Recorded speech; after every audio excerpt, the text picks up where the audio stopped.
Terça-feira, e você sabe, terça-feira você tem um encontro marcado aqui no seu canal 10 com a palavra de fé, toda terça e quinta-feira. Quinta, pastor Daniel. Terça-feira, doutor Luiz Carlos Barros Costa. O doutor Luiz vai fazer para nós a palavra de fé. Obrigado pela presença, boa tarde. Parabéns, porque só no Facebook, o senhor tinha na última terça-feira 38 pessoas lhe acompanhando. Um cidadão que esqueceu o nome do Rio de Janeiro mandou lhe cumprimentar pela palavra de Obrigado. fé. Fica à vontade. Obrigado. 7 minutos para o senhor. Eclesiastes 37. Quem estraga os seus filhos com mimos, deve se preparar para pensar suas feridas. Quem não educa os filhos que não são seus, são filhos de Deus, porque há uma história interessante na interpretação de todo o elenco de pais filhos, que os filhos provêm das mãos benditas do Senhor, e eles não nos pertencem, só o casco, né, que nós damos, que é o corpo físico, pela estrutura genética, herança genética, mas a bem da verdade, o invólucro, que é o mais importante, a alma, esta é filha de Deus. É por isso que quando nós deixamos a missão paterna ou materna, é necessário que se cumpra um dever, primeiro, prestar contas da educação dada aos seus filhos.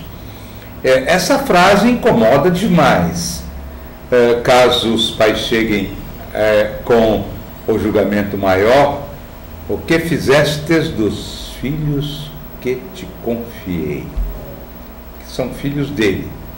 O que nós precisamos fazer é que, enquanto eles estiverem conosco, nós precisamos acrescê-los de orientação, de iluminação, de exemplos fortes, de exemplos sadios, de formação de novas estruturas, de um caráter mais firme. E quando que isso se dá?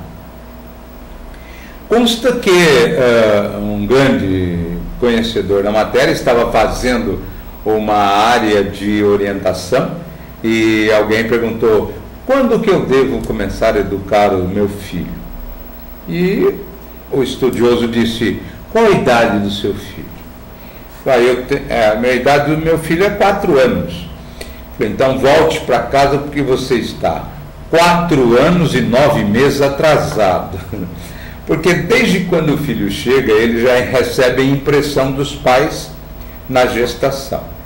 Mas no estudo que a gente faz, há determinado consenso entre os estudiosos que a fase que você inicia um diálogo esclarecedor é quando a criança tem 4 anos.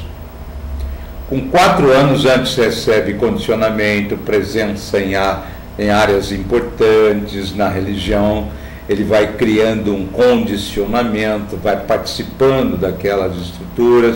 O exemplo é muito forte. Aos 4 anos começa o diálogo. Nada de ver na criança de 4 anos uma criancinha bonitinha. Não. É necessário firmar, porque ela já começa a entender, tanto que 4 anos já pode ir para a escola. Por que já pode ir para a escola? Porque já tem estruturado uma cognição, o entendimento.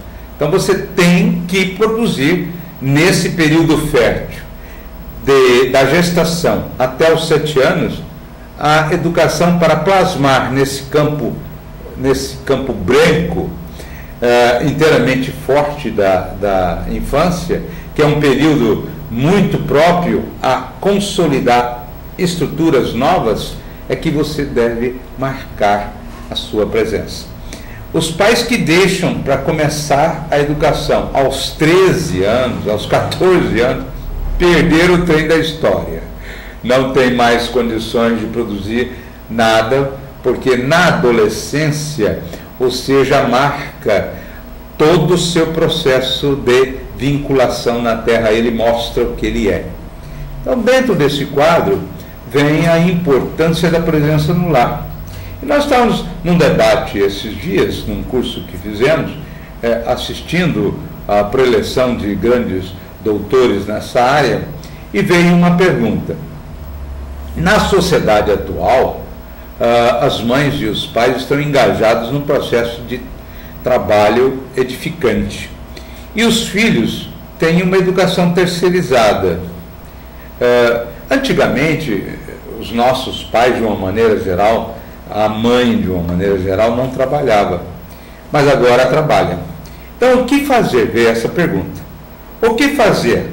Porque, às vezes, meu filho, por exemplo, tem medo de raio, e ele aprendeu a ter medo de chuva e de raio com a empregada, se jogando debaixo da cama, debaixo dos armários, que é exatamente uma convivência terceirizada.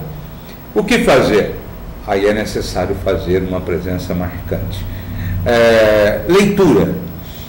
Aprendemos que, se nós lermos com os nossos filhos, lermos para os nossos filhos, eles vão criar naquela fase da imaginação determinados condicionamentos para buscar cada vez mais, de forma sempre ascendente, um quadro de curiosidade em aprender para buscar exatamente as suas próprias ideias. Começa pela leitura e o contar histórias, que os pais deveriam fazer isso com mais propriedade.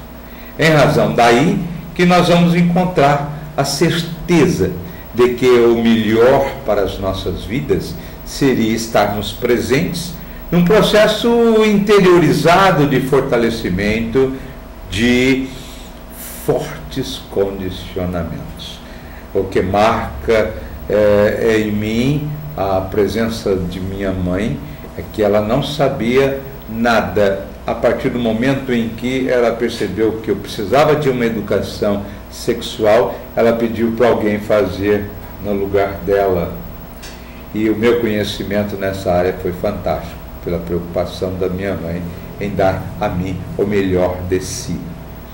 Deem o melhor de si, para quando chegar nos condicionamentos de explicações, podermos dizer: seus filhos, eu os acresci uma parte de mim e de minha vida. Muito obrigado, doutor Luiz Carlos, como sempre brilhante aqui no Canal 10, mais uma vez, parabéns, viu? Obrigado. O senhor dá uma erguida legal no Ibope aqui. Tá, obrigado. Tá, okay? Estamos, só uma contribuição pequenina, algumas ideias, mais pela experiência e mais pelo branco dos cabelos. O pessoal do Rio de Janeiro nos acompanha aqui na Palavra de Fé, doutor Luiz Carlos. Muito obrigado ao pessoal do Rio de Janeiro. Terça-feira, o doutor Luiz Carlos estará de volta conosco. Um grande abraço, uma grande semana para o senhor. Obrigado. Muito obrigado. Depois dos comerciais, o Canal 10 volta com mais notícia, mais informação. Tem muita coisa para você conferir. Tem esportes ainda aqui no seu Canal 10. Fique ligado, 1 minuto e meio estaremos de volta.